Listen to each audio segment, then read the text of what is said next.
Nous voici dans la première partie de cette étude sur les 70 semaines de Daniel. Je vais vous encourager sincèrement à prêter attention parce qu'il s'agit de découvrir une vérité monumentale qui nous a été cachée depuis des décennies, voire des générations. Car vous n'êtes pas sans savoir qu'il y a un ennemi qui combat contre le peuple de Dieu, dont le nom est l'esprit de l'Antéchrist, qui veut coûte que coûte prendre la place de Dieu, qui s'efforce depuis le commencement de prendre la place de Christ et d'empêcher le peuple de Dieu d'être uni à son roi et de devenir ce à quoi Dieu l'a appelé. Donc cette étude, comme je l'avais dit, est intitulée les 70 semaines de Daniel. Nous allons commencer étape par étape. Nous allons procéder étape par étape. D'abord, nous allons commencer, pour introduire le contexte.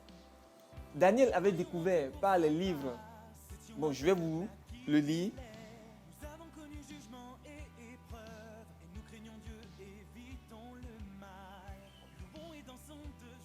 Je commence par le verset 1er. La première année de Darius, fils d'Assuérus, de la race des Mèdes, lequel était devenu roi du royaume des Chaldéens, la première année de son règne, moi, Daniel, je vis par les livres qu'il devait s'écouler 70 ans pour les ruines de Jérusalem, d'après le nombre des années dont l'Éternel avait parlé à Jérémie, le prophète. Je tournai ma face vers le Seigneur Dieu afin de recourir à la prière et aux supplications, en jeûnant et en prenant le sac et la cendre. Je priai l'Éternel mon Dieu et je lui fis cette confession. Seigneur Dieu, grand et redoutable, toi qui gardes ton alliance et qui fais miséricorde à ceux qui t'aiment et qui observent tes commandements. Donc vous voyez, Daniel avait compris que Jérusalem devait être en captivité pendant 70 ans. Mais à la fin des 70 ans, il ne voyait aucun signe, alors il s'est tourné vers Dieu pour demander à Dieu ce qu'il en est réellement. C'est dans ce contexte que Dieu lui envoya un ange pour lui expliquer ce qu'il voulait savoir. Donc, je vais m'arrêter ici et aller directement au niveau de la visitation de l'ange où la révélation a été donnée à Daniel. Nous voici au verset 20 du chapitre 9 de Daniel. Daniel dit, « Je parlais encore, je priais, je confessais mon péché et le péché de mon peuple d'Israël et je présentais mes supplications à l'Éternel mon Dieu en faveur de la sainte montagne de mon Dieu. Je parlais encore dans ma prière quand l'homme Gabriel, que j'avais vu précédemment dans une vision, s'approcha de moi d'un vol rapide au moment de l'offrande du soir. Il m'instruisit et s'entretint avec moi. Il me dit, « Daniel, je suis venu maintenant pour ouvrir ton intelligence. » Dans cette première partie, d'abord nous allons étudier quel est le peuple de Daniel. Quelle est la ville sainte de Daniel? Et quel est le but des 70 semaines qui ont été fixées par Dieu pour son peuple? Je reprends. Dans cette première partie de cette étude des 70 semaines de Daniel, d'abord, nous allons étudier quel est le peuple de Daniel. Quelle est la ville sainte de Daniel dont l'ange a parlé et quel est le but des 70 semaines de Daniel, des 70 semaines que Dieu a fixées sur son peuple et sur sa ville sainte. D'entrée de jeu, toute personne qui lit ce passage dira que le peuple de Daniel, c'est Israël et que la ville sainte de Daniel, c'est Jérusalem. Eh bien, je vais vous montrer par les Écritures que ce dont l'ange parle ici n'a aucun rapport avec Israël. Ce dont l'ange parle ici n'a aucun rapport avec Israël parce que Dieu n'a qu'un seul peuple. Dieu n'a qu'un seul peuple et son peuple est le corps de Christ. Le peuple de Dieu, c'est le peuple avec lequel Dieu passera toute son éternité. On peut le voir dans Apocalypse 21. Allons dans Apocalypse 21. Apocalypse 21, verset 3. Et j'entendis du trône une voix forte qui disait, « Voici le tabernacle de Dieu avec les hommes. Il habitera avec eux et ils seront son peuple. » Ils seront son peuple. Est-ce que vous suivez? On n'a pas dit ici que Israël sera le peuple de Dieu pour toute l'éternité. Dieu n'a qu'un peuple, un seul peuple, depuis l'éternité jusqu'en éternité. Avant que Dieu crée l'homme sur la terre, Dieu avait planifié avoir un peuple. Et ce peuple-là, Dieu le connaît. Ce n'est pas Israël. Mais c'est à cause de la chute de l'homme que Dieu a choisi un peuple naturel. pour représenter son peuple réel et qui est spirituel. Car Jésus nous a appris dans Jean 4 que Dieu est esprit. Et il faut que ceux qui l'adorent en esprit et en vérité. Si Dieu est esprit, il faut que son peuple aussi soit esprit. D'une certaine, ou plutôt que son peuple soit un peuple spirituel. Or, nous savons que Israël n'est pas un peuple spirituel. Israël est un peuple naturel, descendant d'Adam, descendant de la chair. Adam est chair et Israël est de la race d'Adam. En revanche, l'Église est un peuple spirituel parce qu'elle descend du Christ, du second Adam qui est devenu un esprit vivifiant. Et comme on nous le dit ici dans Apocalypse 21, verset 3, voici le tabernacle de Dieu avec les hommes. De qui parle-t-on? Ce n'est pas d'Israël que l'on parle ici, mais c'est de l'Église, le corps de Christ. Le corps de Christ est le tabernacle de Dieu. Et la Bible dit que Dieu habitera avec eux et ils seront son peuple. Donc le peuple de Daniel, ce n'est dans ce contexte, ce dont l'ange parle, le peuple de Daniel, ce n'est pas Israël, mais c'est plutôt l'Église, car Dieu n'a qu'un seul peuple. Et c'est pour ce peuple-là que Dieu a fixé 70 semaines. Je vais vous le montrer, étape par étape.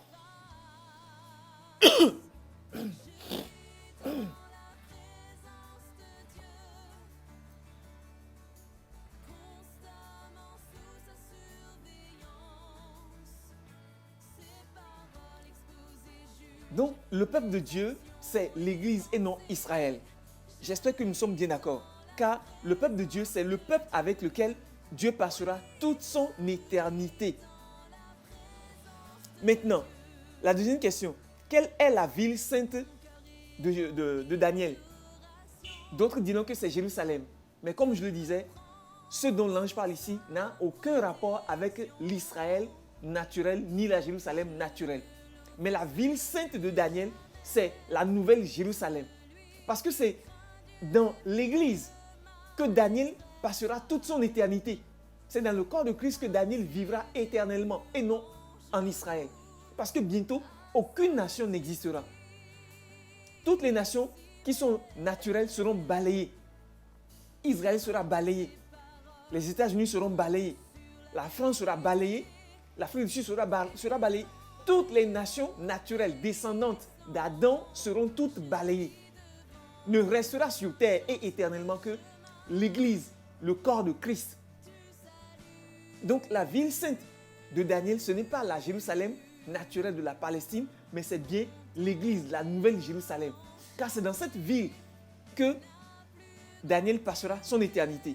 Je vais vous le montrer encore.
Nous allons lire dans Hébreux 11, verset 16.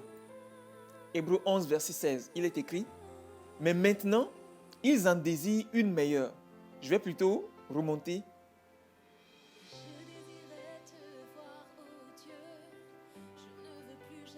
À partir du verset 13. C'est dans la foi qu'ils sont tous morts, sans avoir obtenu les choses promises. Mais ils les ont vus et salués de loin, reconnaissant qu'ils étaient étrangers et voyageurs sur la terre. Ceux qui parlent ainsi montrent qu'ils cherchent une patrie. S'ils avaient eu en vue celle d'où ils étaient sortis, ils auraient eu le temps d'y retourner. Mais maintenant, ils en désirent une meilleure, c'est-à-dire céleste. Est-ce que vous voyez? On nous a cité les héros de la foi, les Daniel, les Shadrach, les Meshach, les Abednego, les Élie, les Moïse, les David et tout le reste. Et on nous a dit que c'est dans la foi que tous ceux-là sont morts sans avoir obtenu les choses promises, mais ils les ont vus et salués de loin, reconnaissant qu'ils étaient étrangers et voyageurs sur la terre. Et que ceux qui parlent ainsi montrent qu'ils cherchent une patrie. Et que s'ils avaient eu en vue celle d'où ils étaient sortis, c'est-à-dire s'ils avaient eu en vue la Jérusalem naturelle d'où ils étaient sortis, d'où ils sont originaires, ils auraient eu le temps d'y retourner. Mais ils ne veulent pas cette ville de Jérusalem naturelle-là. Verset 16, ils veulent plutôt une ville meilleure, c'est-à-dire une ville céleste. Donc la ville de Daniel, c'est une ville céleste. C'est cette ville-là que Dieu a préparée pour Daniel et pour tout son peuple. C'est dans l'église que tout le peuple de Dieu, depuis Abel jusqu'au dernier enfant de Dieu, vivront. C'est dans la Nouvelle Jérusalem, l'église, que tous les enfants de Dieu, tous ceux qui sont sauvés par le sang de Christ, c'est dans l'église, dans le corps de Christ, que tous ceux-là vivront. Et donc, c'est pour l'église que les 70 semaines ont été fixées.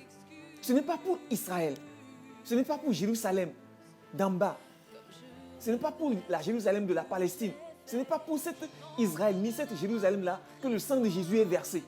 Le sang de Jésus n'est pas versé pour ceux-là, mais le sang de Jésus est versé pour tous ceux qui accepteront Jésus-Christ pour être sauvés. C'est pour eux. Jésus a dit que voici le sang de l'alliance qui est versé pour plusieurs. Qui est versé pour plusieurs. Jésus n'a pas dit que le sang de Jésus, son sang est versé pour tout le monde. Il a dit que voici le sang de l'alliance qui est versé pour plusieurs. Est-ce que vous voyez? Donc, le peuple de Daniel, ce n'est pas Israël de la Palestine, ce n'est pas de ce peuple-là que l'ange parlait, mais c'est de l'église qu'il parlait. La ville de Daniel, ce n'est pas de la Jérusalem naturelle de la Palestine que l'ange parlait, mais c'est de l'église. Car le plan de Dieu pour le salut de l'humanité concerne principalement l'église. Parce que c'est avec l'église que Dieu passera toute son éternité. Maintenant, nous allons voir la troisième et dernière phase de cette première étude, qui est quel est le but pour lequel les 70 semaines ont été fixées. Pour cela, nous allons retourner dans Daniel 9, verset 24.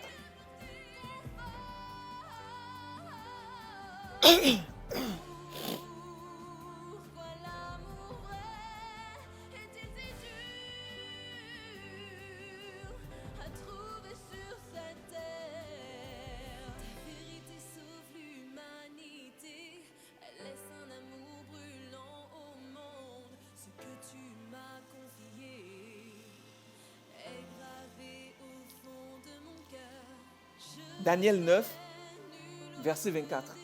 Lisez avec moi et prêtez beaucoup attention. L'ange dit, 70 semaines ont été fixées sur ton peuple et sur ta ville sainte. Et si vous comprenez avec moi, si vous êtes d'accord avec moi, l'ange est en train de dire, parce que l'ange a un langage spirituel. 70 semaines ont été fixées sur ton peuple et sur ta ville sainte pour faire cesser les transgressions. 70 semaines ont été fixées sur ton peuple et sur ta ville sainte pour faire cesser les transgressions. Voici le but pour lequel les 70 semaines ont été fixées. 1. Pour faire cesser les transgressions. 2. Pour mettre fin au péché. 3. Pour expier l'iniquité. 4. Et amener la justice éternelle. 5. Pour sceller la vision et le prophète.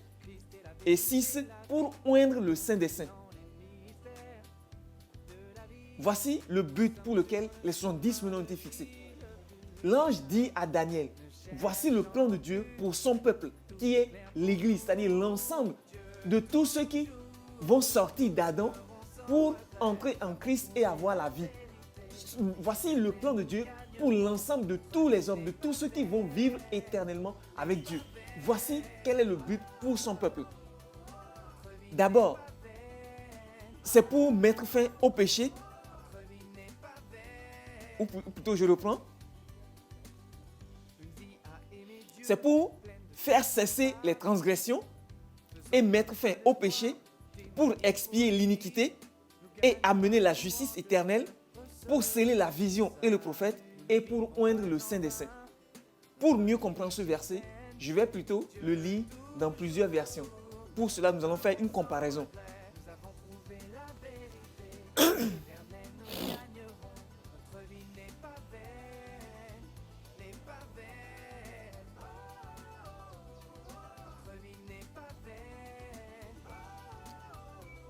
Nous avons déjà lu Daniel 9, verset 24 dans la version du Louis II. Maintenant, nous allons le lire dans la version de la Bible du Semeur.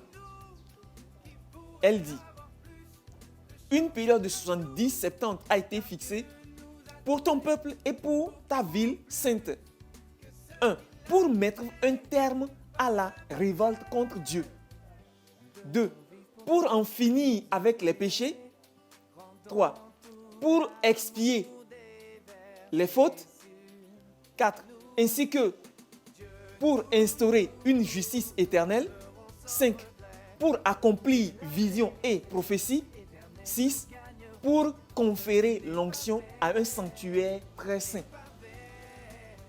Je vais le lire dans la Bible du français courant.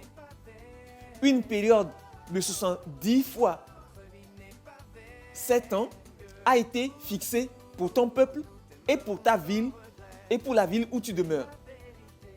C'est nécessaire pour que la désobéissance prenne fin. 2. Que les fautes cessent. 3. Et que les péchés soient pardonnés. 4. Pour que la justice éternelle se manifeste. 5. Que la vision et la prophétie s'accomplissent. 6. Et que le temple de Dieu soit consacré de nouveau.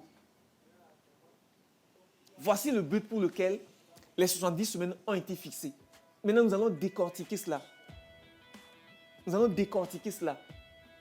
Ces 6 objectifs ont été fixés pour le peuple de Dieu. Et dans les 70 semaines, voici les buts. Voici les buts qui doivent être accomplis. Maintenant, je vais arrêter cette première partie et continuer cette étude dans une deuxième partie afin que les études ne soient pas trop longues. Que Dieu vous bénisse. Donc, je reviens dans une deuxième partie de cette étude.